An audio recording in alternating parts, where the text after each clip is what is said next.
Crowds filled the streets as the first shockwaves of violence spread across the country. What began as scattered demonstrations over economic hardship and rising prices quickly transformed into a nationwide outcry.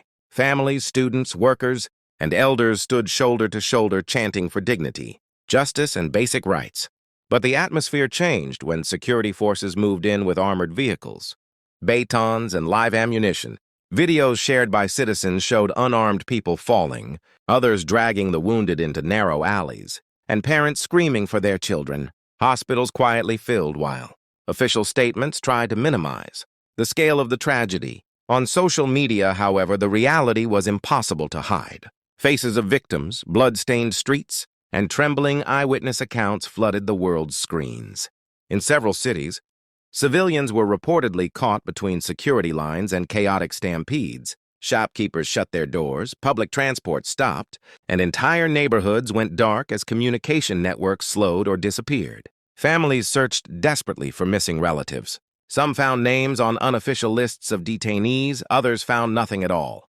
Human rights activists outside the country began collecting testimonies, trying to piece together what was happening behind closed borders. The message was clear. Ordinary people were paying the highest price for political tension. Inside Iran, fear mixed with anger. Many protesters said they no longer felt they had anything to lose. Each funeral turned into another silent protest. Each arrest turned into another call for resistance. The government insisted it was restoring order. But for the civilians on the streets, order felt like punishment. The world started to pay attention not because of politics, but because of the human suffering that could no longer be ignored. As the images spread globally, international media channels replayed the same clips again and again. Commentators debated, analysts argued, but the faces of injured civilians spoke louder than any studio discussion. Embassies issued cautious statements. Human rights organizations demanded investigations. Yet for the people on the ground, statements offered little comfort. They wanted safety, not sympathy. Then the second wave began. Protests grew larger, more organized, and more determined. Students coordinated through hidden networks. Workers joined after shifts. And even some officials quietly expressed concern. Entire streets echoed with chants that could be heard from kilometers away. The atmosphere felt different now. It was no longer only about prices or policies. It was about dignity and survival. Security forces responded with heavier presence, deeper patrols, and faster arrests. Each night ended with sirens, shouts, and uncertainty. Outside Iran, the world watched closely. News anchors described the situation as a turning point. Analysts warned that continued violence could push the country into deeper instability. Social media users demanded action from global leaders. The question repeated everywhere: how long could this continue? It was during this tense moment that political reactions abroad began to shift from quiet concern to open commentary. Statements started appearing from powerful figures, promising support, condemning violence, and urging change. Among them, Donald Trump's response stood out for its speed and directness. His words spread just as fast as the videos from the streets, adding another layer to an already explosive situation.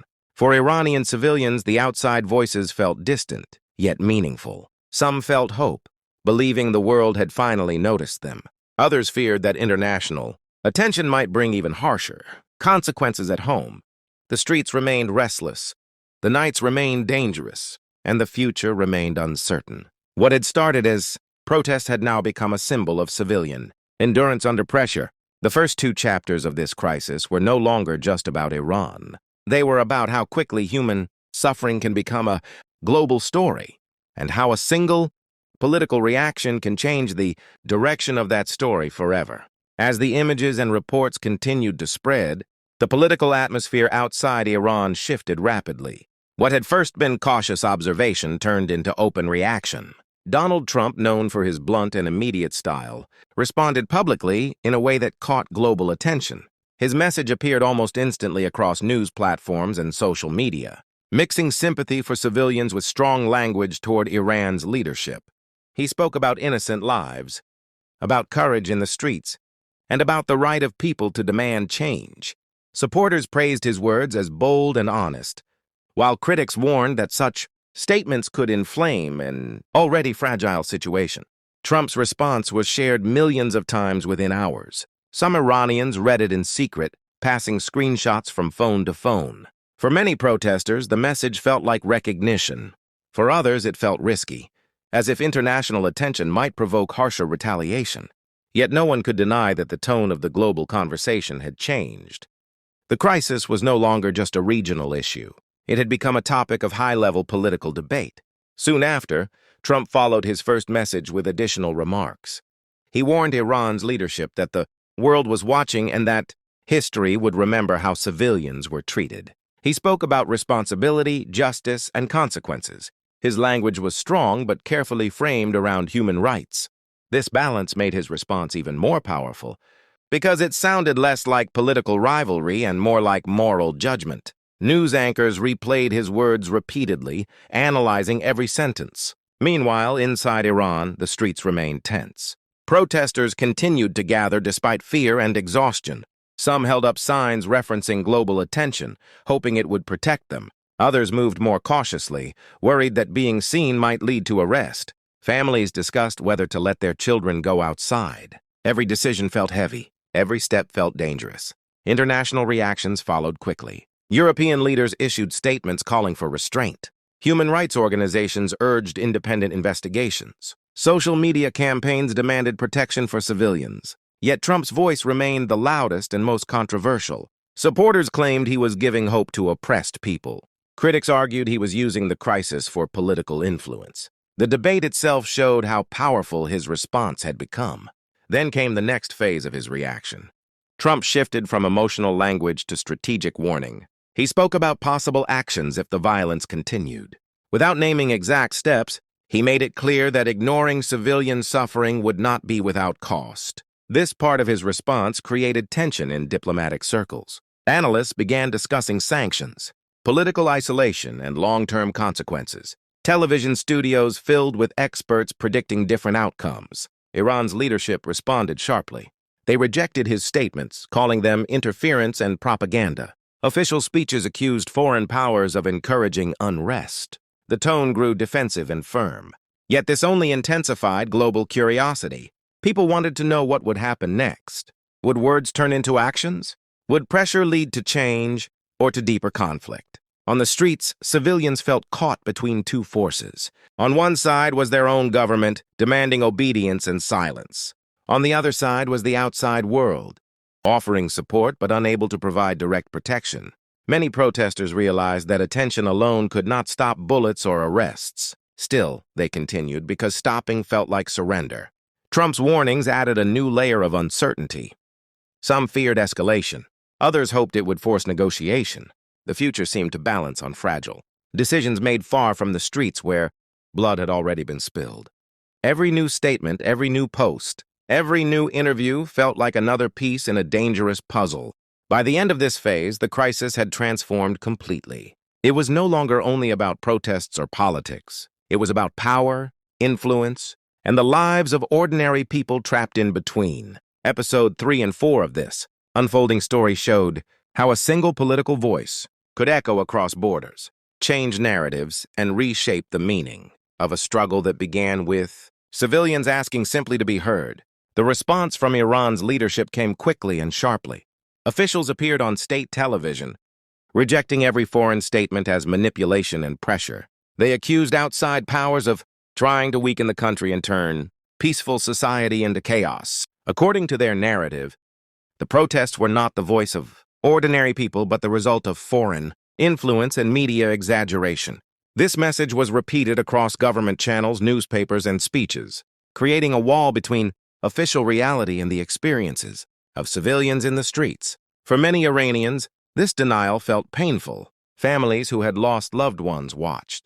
Officials speak about stability and order, while they were still searching for justice. Some citizens became quieter, choosing survival over confrontation.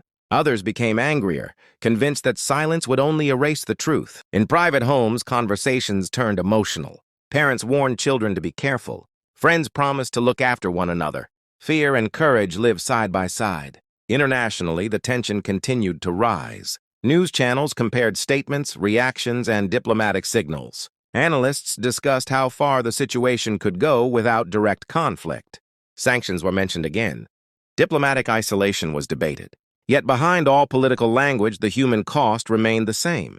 People were still being arrested. Families were still being separated. Streets were still filled with uncertainty. Iran's leadership tried to show strength, organizing official rallies and publishing images of loyalty. But these scenes could not erase the images of wounded civilians already burned into global memory. The two realities existed at the same time, fighting for control of the narrative. The world was no longer sure which version would define history. As this continued, Trump's words remained in the background like an echo.